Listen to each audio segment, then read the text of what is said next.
And rather than just kind of give up, he went and moved into one of his castles on an island and became a pirate.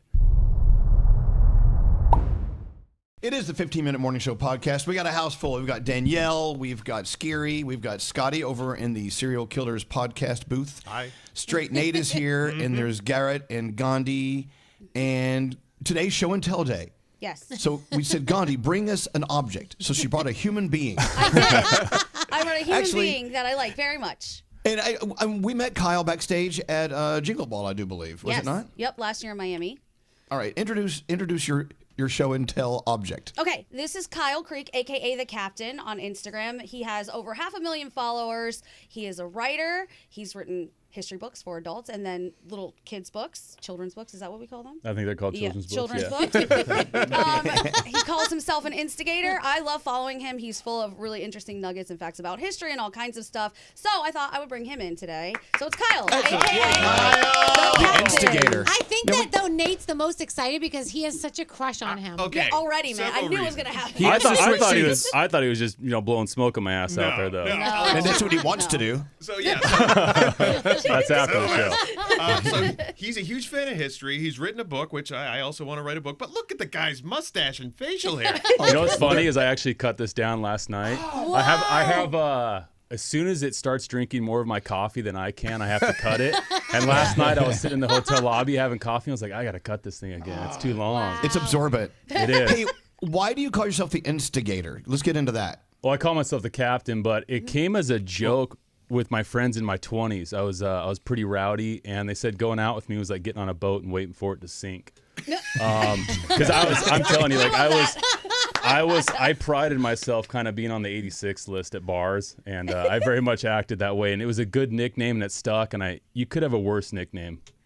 Well, so Gandhi's officially the captain of our show. Then she's the Kyle Creek of our show. Yeah. She's the instigator. She's I like to the start one. shit. Yep. Who likes, she farts on the elevator and gets off and leaves us there just to sniff it. You know, one of those things. I think I have a little bit more tact than that, but I appreciate it. We'll find out. Thanks for setting me up for some nonsense. That was a metaphor. I don't actually do that. Let's talk about history. We go to school. We're forced to go to history classes, and sometimes we have history teachers that are just shitty and they're just boring, whatever. But when you can find, no matter where you are in life, someone like you that can find the most interesting storytelling through history, it becomes fascinating. And for that, we're so glad to have you here. Talk about your love for history and what brought you here today.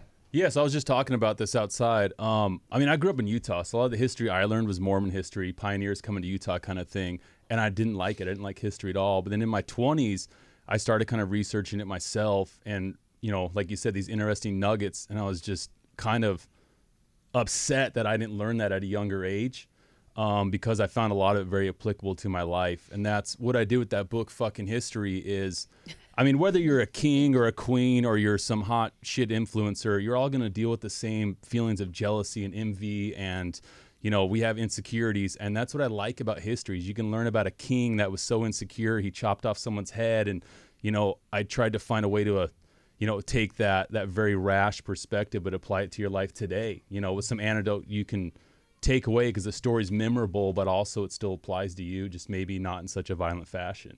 Wow. Okay. Fucking History. Fucking History. That's the book name. I'm glad I'm on the podcast, because I was just saying I've done some TV interviews and I can't even say the name of the book on TV, and I was like, how are people supposed to buy this? They don't even, they don't even know what it's fucking called. Do they call it history? Yeah, it's called effing history. People like searching the wrong term. So, Gandhi, talk about how excited you were to have him in here today.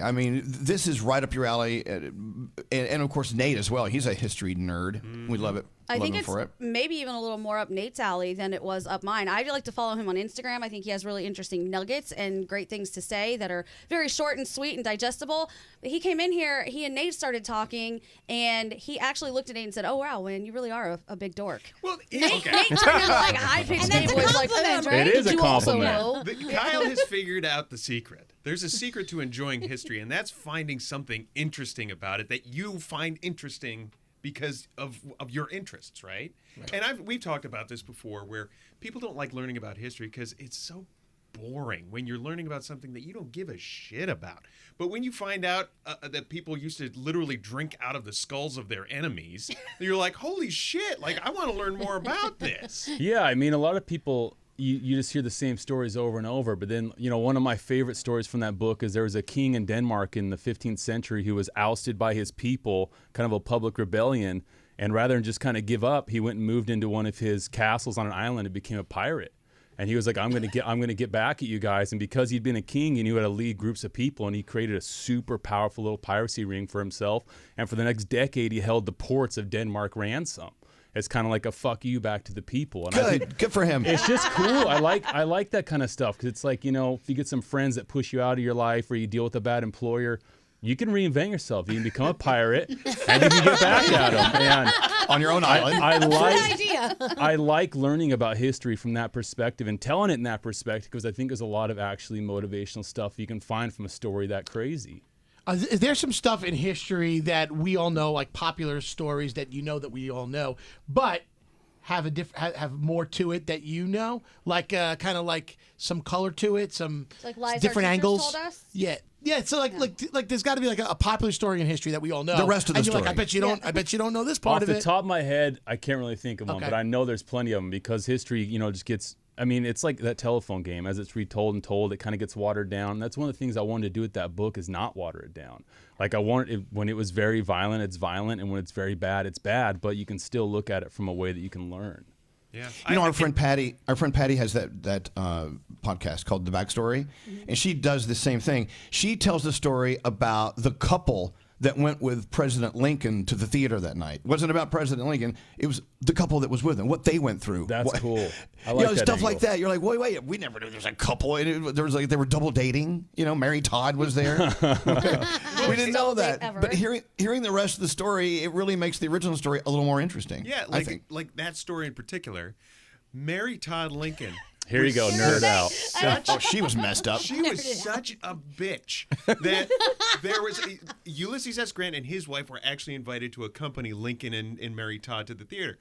But Grant's wife said, I am not going to be in the same room as that woman ever again. Really? And so Ulysses S. Grant had to turn down an invitation from President Lincoln because Mary Todd Lincoln was such a bitch. Wow. See, and this just proves what I was talking about. Like, it doesn't matter who you are. We have the same feelings of envy and jealousy and rage and insecurity. Like, it still happens with everyone. Yep. I want to hear more about the president that died in the bathtub. There's got to be some more around. Die in a bath. See, that's the watered down part he was just talking about. Literally watered down, right? I think the stories he couldn't fit in the bathtub. The fat president. He got stuck in the The bathtub. fat president who got stuck in the bathtub. There's Oh Taft. my There's got to God. be some fun But he things didn't die about that it. way. He didn't die. Getting stuck in a tub. Oh, okay, he didn't die in a bathtub. I'm sorry. Well, Kyle, when you go to parties and events, you have like that ultimate party trick. So like when things get awkward or quiet, like do you pull out the, so did you know? No, my party trick used to be snorting shots of tequila. Was my ultimate party trick.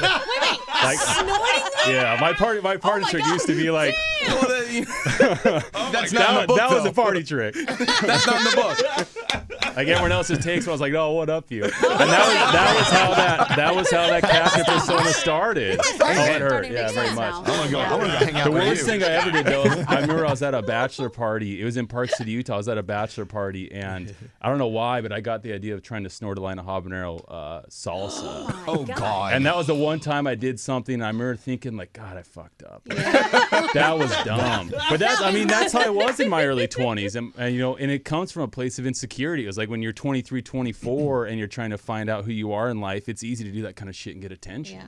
And that's what I did, and it was fun at the time. What and do I you had do great for fun now? Oh man, I'm boring now. I live on a farm. I was just telling you, my girlfriend texted me last night all excited because we got our first egg from our chickens. I got the farm life now. I got 2 big Great Danes, a bunch of birds, and a son, and we're just trying to set up a little, kind of petting zoo for ourselves. That's so I love awesome. that. What a life. So, out of all of the history that you've talked about in your book, fucking history, is there one subject you personally tend to gravitate toward more than others? Revenge for sure. Yes. Okay. I think we can all relate to feelings of revenge. It's like that story I just shared about that king of Denmark. I just think, the revenge of becoming a pirate and holding your country ransom for a decade is just, I find it very inspirational, actually. Iconic. It is. Elvis does not believe in revenge. He says the best revenge is no revenge at all. Yeah. It's true. To just be a bigger person. Oh, what? No, it's true. It is true. The best revenge is no revenge. It's just not as interesting of a story to tell. It's way better to hold a Exactly. country ransom. That's way Yeah, better. no. That's a much better story. So I And gravitate it toward depends that. on what they Personally, I agree with the no revenge thing. But if you're gonna ask me for advice, I'm gonna tell you to become a pirate. Yeah. Because I want to pirates. watch, and I also want to have a story to tell, and it's just I want to be entertained. So I'm sure you could come up with 1,000,000,001 more incredible facts to put in 1,000,000,001 more books. But after this went to press, was there one story in particular like, damn it, fuck, I really wish I would have included that story? Are there any that you're really loving that didn't make the cut? I mean, one of the things I didn't put in there afterwards I probably should have is I believe it was in Germany when you used to have a dispute between a husband and wife, they would let you fight it out. But they would put the husband in a pit up to his like armpits. They dig a hole and put him in there, and they would give him, I think, a single club, and then they would give the woman like 2 clubs, and she could basically run circles around the guy and try to beat his ass. And that was a legitimate way of solving conflict, like in a legal court setting. And I should have put that in the book, but ever since the book's been out, I've actually had to go through and amend a few things too, because new stuff comes to light or things change. That's actually the 3rd edition of that book right there too. Oh, wow. Wow. You know what? That reminds me of one of my favorite things that has fallen to the wayside is the good old-fashioned duel with the 2 guys. Dude, don't even get me started on a duel, man. Like I said, I was going to wear my Stetson hat in here today. I love the idea of dueling. I think a lot of people would be better with their tongue, and I like the idea that if someone lied to you in a card game, you could just shoot them dead at lunchtime. I think it builds a lot of character, and I think it's a lot of character that's missing. And I was talking, I've talked to a lot of people about this over the years, and I'm probably not supported in this, but I do think we need to bring back like public execution and stuff like that because I think When you lie at the card game. it just makes society operate a little different. What did you say outside society would operate differently if we were able to drink from the skulls of our enemies? Yeah, it was one of those favorite. We're talking about. It's a quote I wish I would have written. I read it one time and it said, "The problem with society is we no longer drink from the skulls of our enemies." I agree. And there's actually a lot of psyche behind that because I mean, it really makes you think twice about doing dumb shit. Can I shine his shoes just for a second here? Oh, God. You've been doing it the whole Literally? day. Yeah, you At know least what the I'm last saying. 15 minutes. You know what this book represents? This represents perseverance. Because I'm doing a little Google on Kyle right now. He wanted to play football. Where'd you find all this? Google. Okay, I didn't know this was up there. He tried to get into like copywriting. Yeah, They said you advertising. got too many tattoos. Yeah. People aren't going to take you seriously. He went to Hollywood to become a screenwriter. Didn't work out. You went through alcoholism and depression. Am I reading this correctly? Yeah, it was like the time of the captain, early 20s. Yeah. I mean, once football stopped for me, I became very addicted to like painkillers, and I went through a little stint of having to kick that. Yeah. But yeah, I mean, what I like, I first of all, thank you for bringing that up as far as like the perseverance angle, because I self-published that book the first time, and then I self-published a follow-up, and then it was 4 years after that a publisher bought the rights to it. So like I've self-published most of my books because publishers wouldn't want to buy off on that idea. But now once they see it sell and people like it, they're like, oh, now we want to jump on board. My life as a writer has just felt like a constant battle. Like when I decided I wanted to write for a living, I was in college, and I always grew up reading and writing, and I really enjoyed it, but I just could not get hired in Utah with my fingers tattooed. Like I had people tell me to my face, your portfolio is great, you're an excellent writer, but we can't hire you because you're not going to present well to clients in Salt Lake City. Oh, God. And it was until I finally met a creative director at a bar, of all places, and that he was a creative director at an advertising agency, and I said, hey, I've been trying to get in advertising. If you don't hire me, I'm just going to say fuck it and give up. And he liked that. And so we took a shot of whiskey together and he hired me, and that started my advertising career. And I actually ended up moving to New York. I was a creative director here on Madison Avenue for a couple years, doing very well, working on a lot of hospitality projects here. And coming from how hard it was for me to get into this space and prove myself as a writer, that was a big deal for me. Wow. Unbelievable. So, I didn't become a pirate, but I still became a writer. well, you know what? There's There's plenty of time. I live in young, Florida now. I Kyle. can definitely get the pirate angle going. Is that your The day- Halloween costume every year, a pirate?